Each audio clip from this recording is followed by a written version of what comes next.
All right, let's talk about time. We all kind of see it as this constant, right? The one thing you can never get more of. But here's a wild thought. What if that whole picture, time marching steadily forward, what if that isn't a fact of nature at all? What if it's just a picture, something we've been taught to see? And it's a picture that, as we're about to find out, pretty much shapes everything about our lives. So, okay, let's just start with the biggest question of all. What is time? I mean, at first glance, it seems so obvious, doesn't it? It's the clock on your wall, the calendar on your phone. It's that invisible current that we're all just kind of floating along in. But man, the second you really try to grab hold of it and define it, it gets super complicated. And for most of us, the answer we land on looks something like a river.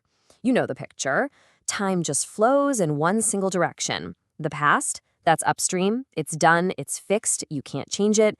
And the future is downstream, totally open, who knows what's coming. This is pretty much the timeline we all live by. It feels like basic common sense, but is it actually true? Yeah, what if that whole river metaphor is just a story? A really, really old story that we've all just agreed to believe? What if that picture, the very foundation for how you and I experience reality, is, well, broken? That's the huge question we're diving into right now. Okay, so to really dig into how this picture could be wrong, we've got to give it a proper name. This whole river idea, this straight line from past to future, the source material we're looking at calls that superlinear time. And the key word there is belief. See, the whole point is that this isn't some fundamental truth of the universe. It's a belief system. Superlinear time is basically the idea that you can take any moment, ever, and just slap it down on a number line. It's super clean, it's mathematical, and honestly, it's the foundation of our modern world. But here's the kicker. This idea had to be invented. It wasn't always this way, not by a long shot. And that brings us to our first huge plot twist. Turns out, our picture of time was completely rewritten by a massive revolution in, of all things, religious thought.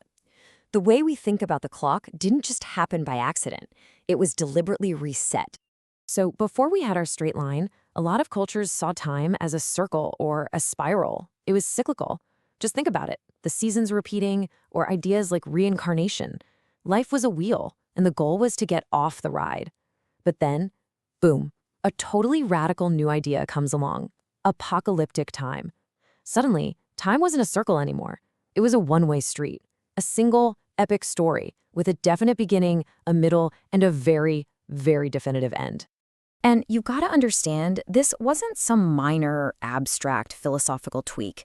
No, this completely changed the entire point of being human. Suddenly, your life wasn't just one spin on the wheel. It was your one and only shot. You had one chance to get it right. The goal of life became all about getting the ultimate reward and avoiding that ultimate punishment. No second chances, no do-overs. This new picture of time literally created the value system that, in many ways, we're still living inside of today. Okay, so things were already getting interesting, but the plot really thickens when we jump forward to modern science. You'd think, physics would have the final answer on this. But it turns out it's the total opposite. Physics is having a full-blown civil war over what time actually is. So to get a handle on one side of this fight, let me introduce you to a character called Laplace's demon. It's this thought experiment. Imagine a being so incredibly powerful that it knows the exact location and momentum of every single atom in the universe. Now, if that being also knows all the laws of nature, well, it could calculate the entire future and the entire past perfectly. For a being like that, there's no such thing as surprise. There's no chance. The future is just as locked in and determined as the past already is. And right here, this is the absolute heart of the conflict. On one side, you've got Einstein and his theory of relativity. His math suggests something called a block universe, where the past, the present, and the future are all equally real, all existing at once. Time doesn't flow, it just is. But then, on the other side, you have quantum mechanics. And that theory paints a totally different picture. It says the universe is all about chance and probability, like a giant roll of the dice. The future isn't determined at all. It's genuinely unwritten. So get this. Our two most successful theories in all of science tell us two completely, fundamentally different stories about what time is. And man, this quote from the source just hits the nail on the head. It perfectly captures what this whole debate is about. See, the real question isn't just whether the future can surprise us as humans. The question is whether we can surprise God or, the universe itself. Is the future genuinely open? Is there actually room for something truly new to be created? Or is everything just the gears of a giant cosmic clock, just playing out a pre-written script?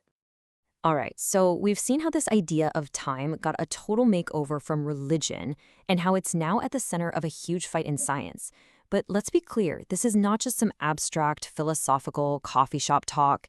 Let's bring this right down to earth, to power, to money, because this specific picture of time we live with is one of the most powerful tools of control ever invented. And you can see the whole story unfold right here.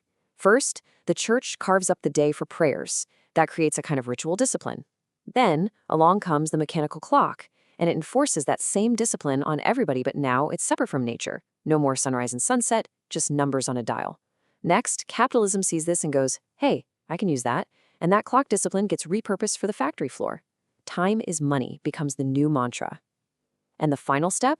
We do it to ourselves.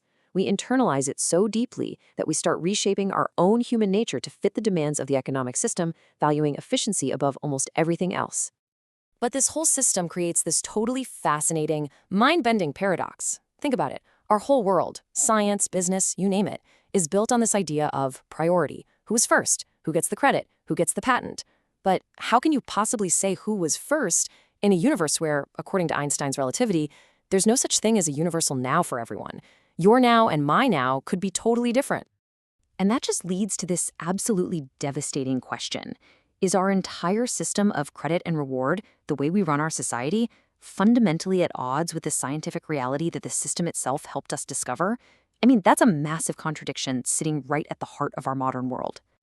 So let's pull all this together. If our picture of time isn't a fact but a choice, and if that choice we've made is riddled with these huge contradictions, then that leaves us with one last, really powerful question.